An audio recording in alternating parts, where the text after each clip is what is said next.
So, I bought a new video camera.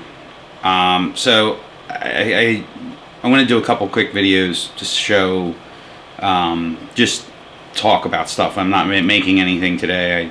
I actually solved the problem I had. I was fiddling around with my tripods and I realized that a part that I had put in a safe place, I found it. So about, I guess it's almost 4 years ago now, I was at a friend of a friend's house, pawing through piles of junk, and I came across this camera. The gentleman who was deceased was a professional photographer, and I think he was a bit of an equipment junkie because he had originally had a whole bunch of like medium format stuff, RZ67s, real heavy duty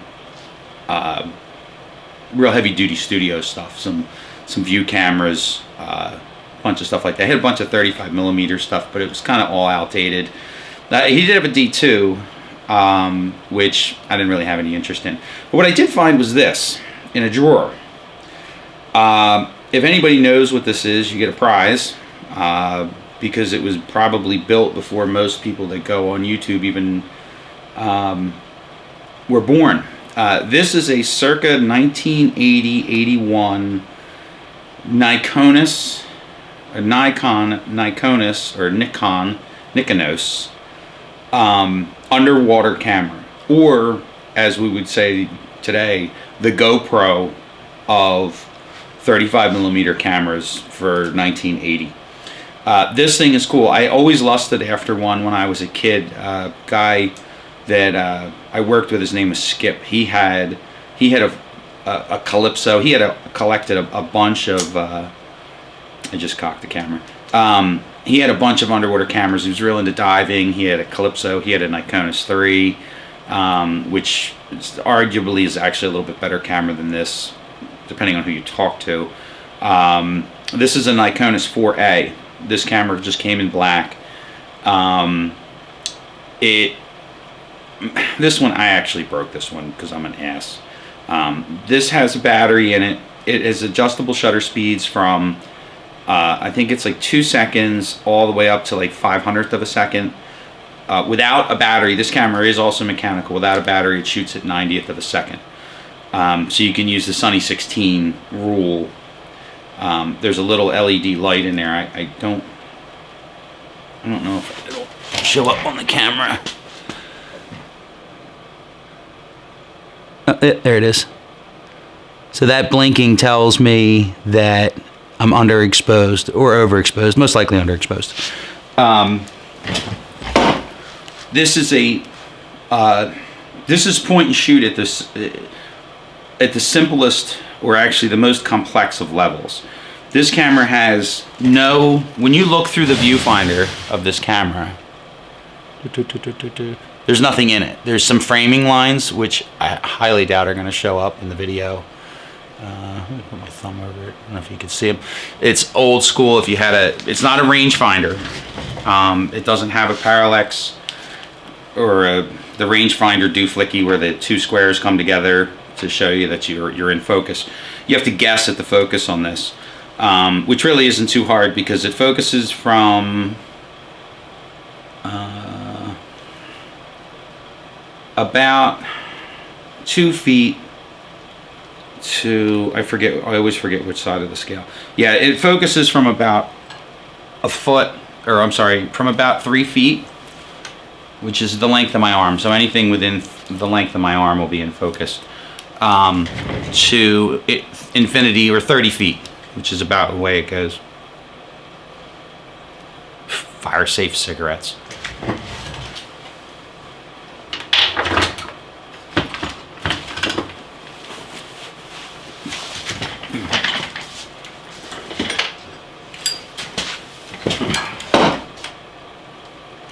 Oh yeah. So it has a couple different settings on the top of it.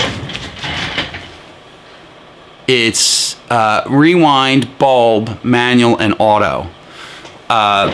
Manual is 90th of a second. which if you're using your own meter, and actually a lot of cell phones nowadays have meters built into them, you can use that, set your ISO or ASA at whatever your film speed would be. In my case, I shoot Tri-X because it's cheap, and I can develop it myself. I've souped a couple rolls out of this camera, actually including probably one of the best pictures I've ever taken in my life, which I'll see if I can add it into the video. I actually put it in the National Geographic contest, which I got nowhere with, but I did it anyway. It's a 2.5 f2.5 lens, which is actually it's just not bad. It's pretty fast, which is pretty fast down to f22. F22 is kind of, I don't use it that much. F16, I usually will shoot this camera at f16. It's really interesting is, if you look, there's two little arrows, and if I turn the switch, you see the arrows tighten up. That's your depth of field. So anything in between those two arrows,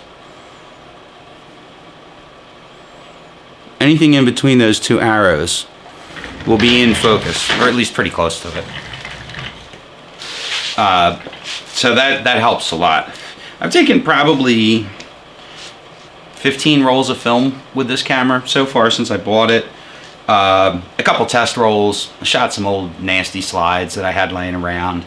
I did take it underwater with me in Aruba. I took it diving, and it held. The seals held, which was shocking because, like I said, I found this in a drawer in the guy's office. There was no grit in it. The seals all looked good. I've kind of been looking for a place that I can buy the seals from. There's a guy out of Texas that sells them, but I have to contact him. His website's isn't that great.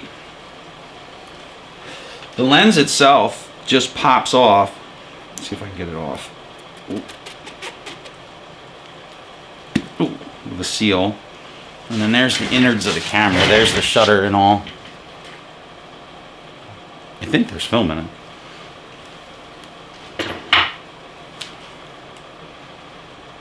I'll set it for bulb. Yep, there's film in it.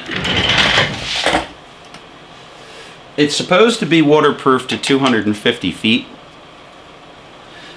which is way deeper than I would ever go. And actually, that's pretty deep even for a diver. Now that I took the lens off, I won't be able to get it on. There's an O-ring. There's a O-ring around this lens. They sell a special lubricant for this, which now that I've taken the lens off, this is only the second or third time I've taken this lens off. And I got it on right the first time. I guess I should have showed that. You just push it on and turn it, and it seals by itself. The deeper you go, the tighter the camera gets because of atmospheric pressure. But it gets to a point where they will blow a seal if you have any crap around the inside. The one thing that got me with this when I first used it, because I had never used one, I'd only ever seen one. Never actually used it.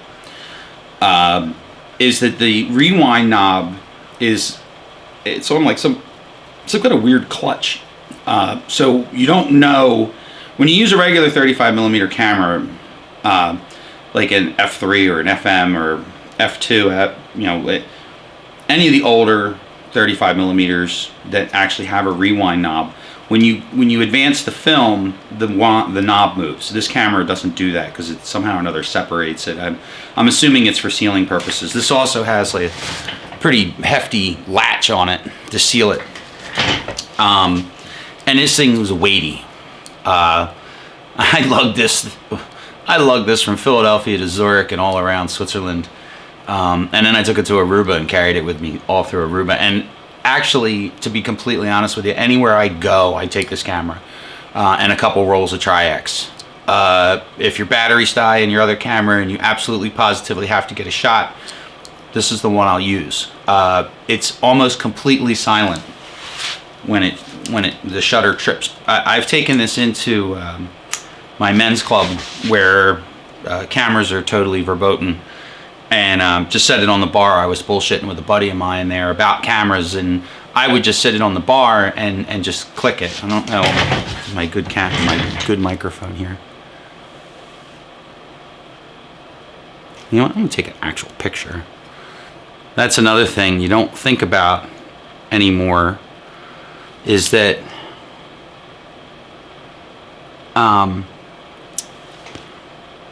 film is precious. Never used to be. I mean, and nowadays with digital cameras, you take a picture, you throw it away. Every picture I take with this camera means something to me. I think that's why I like it. Oh, I don't think, I know that's why I like it. I have to think about what I'm doing. With my DSLR, with my Fuji's, I snap away. Even with your cell phone, you just take pictures and you throw them away. You don't think anything about it. If it doesn't turn out, whatever, it's junk. With this camera, you don't do that, especially because film's gotten expensive. I think a roll of Tri-X cost me $15 or $20. I forget how much it was to get done. I did buy the stuff to soup my own. I think I mentioned that. And it works. It was like 1987 all over again. So let me, oh, you know what? I'll just take a picture of this.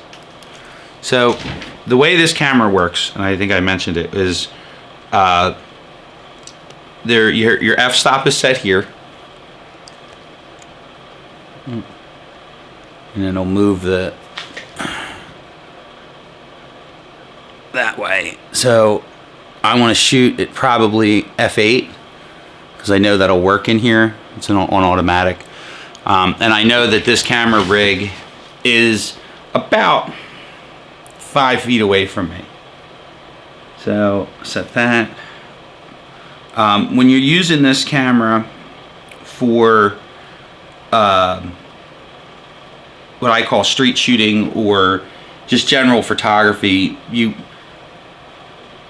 kind of want to know ahead of time. I have to think about what I'm doing ahead of time. So I know, for the most part, depending on where I am, I will have everything preset. And I will use myself as the gauge or the guide for taking pictures with this camera. So if I know I'm going to be at a party, if I know I'm going to be someplace where I'm going to be close to people, and it's bright sunny daylight out, I'll use the Sunny 16, which is, you set the f-stop at 16. It's a bright sunny day. You shoot about 90th of a second. And with this particular camera at f16, you have almost, see, 10, almost 15 feet depth of field. If in this particular case I'm going to shoot, I think I'll take this picture at like f11, and that'll give me, for, see here, between 3.5 and 10 feet of depth of field. So theoretically, anything I take, this picture that I'm going to take right now, will be in focus. Let me shut this heater off.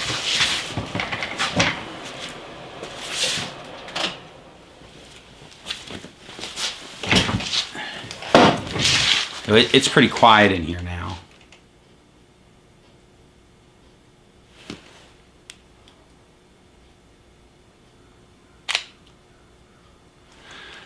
I highly doubt you even heard that. And when you're in a crowded place, there's no, with like an SLR, you'll actually see the image, you can see something through the lens. This camera, you don't see any of that. You don't, it's kind of like a mirrorless in that you don't see the camera do anything. My SLR, my DSLR, when you take a picture with this, I'm still not used to this thing. Set it on manual. Do 3.5. If you look through the lens, no, didn't work. You can see the stuff moving around inside. The other camera you can't, if you look. there's a lot of glare off of the lens. So basically, that's my NIKONOS. I'm gonna try. I'm still new at this whole video editing thing, so I want to see if I can put some of the still pictures that I've scanned from this camera into the video, just to show you the pictures that it takes. Little funny story, just because I love worthless anecdote stories. I was in Zurich, Switzerland, with my wife for business, and they have real, honest-to-God Leica stores there. If you're a camera guy, you know what a Leica is. I went into the Leica store actually looking for an M5, M4, M5 film camera, and I had this around my neck. And I was talking to the guy, who was incredibly nice, and he basically said to me, don't bother. If you don't already have the Leica lenses, then buying an old Leica film camera is just buying something to say that you have it. And I would like to say I have one, but he pointed right to this camera, and he said that this, as a film camera, as a photographer, as a film camera, is a great camera. He said the lenses are excellent. Obviously, he had to say they're not as good as a Leica, but he said it's an excellent lens, and for my purposes, which is just saying that I shot it on film, he said it was more than enough. And I thought that was really nice of him. And he actually didn't try to sell me. He asked me if I wanted to buy the M4 that was there. And an interesting thing about the Leicas that I didn't know before I bought it, and he told me that, is you can't just buy one. I thought, I didn't know. I don't know anything about them other than they are the best film cameras that you could buy. If you buy an old one, apparently it has to be sent in to Leica for repair. So if you get one at a good deal, say $500 to $1,000, you need to send it back to Leica and have a CLE done, which is a cleaning, lubrication, and CLE, cleaning, lubrication. Yeah, CL, cleaning and lubrication. I forget how it goes. No matter what, because the shutters can slow down, they need to be cleaned, they need to be taken care of. Whereas this thing, I took this out of the drawer I took this out of a drawer, and God knows how long it had been sitting in there, and I did a comparison shoot. Actually, I might put some of those pictures in too, where I compared the meter to this camera to the meter in my D600, and it worked just fine. So the other thing with the NIKONOS is this particular camera shoots in aperture priority only. They're not very worth a lot of money. I mean, you can buy a camera and lens for about $75 to $100 if you luck out. Now, the one to get is the NIKONOS 5, which is, they're armored usually, and they're either bright orange or like an OD green. Those have the ability to, because of the photography world kind of had a little bit of a they didn't like the fact, the photography world didn't like the fact that this was aperture priority. To me, if you know how to fool the meter, then you can get what you want. You can actually adjust the ISO. If you're fast, if you're on the fly, you can adjust the ISO to get a slower shutter speed with the proper f-stop. If you're fast and you can do math in your head. I can't do math in my head, and I'm not that fast. And this is not, to me, this is not a creative camera as much as it is a utilitarian camera. The creativity comes from here. The creativity comes from here, and you use what you got. You can use what work with what you got. But if I could get a 5, I'd get a 5, even if I could just get a body, because the lenses are all the same. Nikon also made another underwater camera right around the same time based on the Nikon F4, which was called the RS, and that was an SLR. They were very limited production. The bummer is they never went digital with that particular camera, with that particular setup. They only lasted a couple years. But if you get a chance and you come across an old NIKONOS or NIKONOS, I highly suggest picking it up. Now, I have film in this camera. I wasn't planning on shooting this video today, and I didn't totally realize there was film in it. I kind of thought there was, but well, I should show you the inner workings. So basically, there's a website online, and right now it escapes me. There's two of them. One is called the NIKONOS Project, where you can actually rent one of these or borrow one of these cameras and use it and then return it. And I think the fee for it is they want copies of your pictures. This takes really cool pictures. I actually shot some really old color film with this camera. It came out pretty cool, like real old stuff. You can also buy Ilford XP2. Yeah, Ilford XP2, which is a monochromatic dye film, just like color, except there's no yellow, magenta, or cyan layers. It's purely just a monochromatic. It's not black and white. It's not silver halide, so it has to be processed in a C41 machine. I've had pretty good luck with it. It's pretty fine grained, but it's not black and white. And then when you print it on color paper, it always gets like a weird hue to it. So I mean, that's a personal preference. Or you could do like I do, which is I will shoot the pictures. I'll just get them printed. I'll shoot Tri-X, develop it myself. You can still buy all the chemistry from B&H. You can buy all the stuff, or any one of the other B&H, Autorama. I just go to B&H because they have everything. It's the seventh wonder of the world if you've never, for photography, if you've never gone there.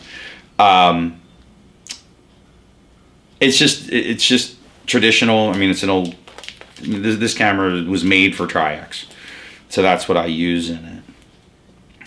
So if I didn't have film in it, I would show you all the things that you need to look for when buying a NIKONOS. And I think the biggest one is you want to open the camera up and look very carefully for signs of flooding.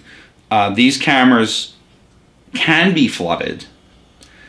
If they're flooded in salt water and the person who owned the camera knew the camera was flooded in salt water, you can actually pop the back off of this thing or open the camera up, dunk it in fresh water, let it soak in fresh water, rinse it, and let it sit out and dry, and chances are it might still work.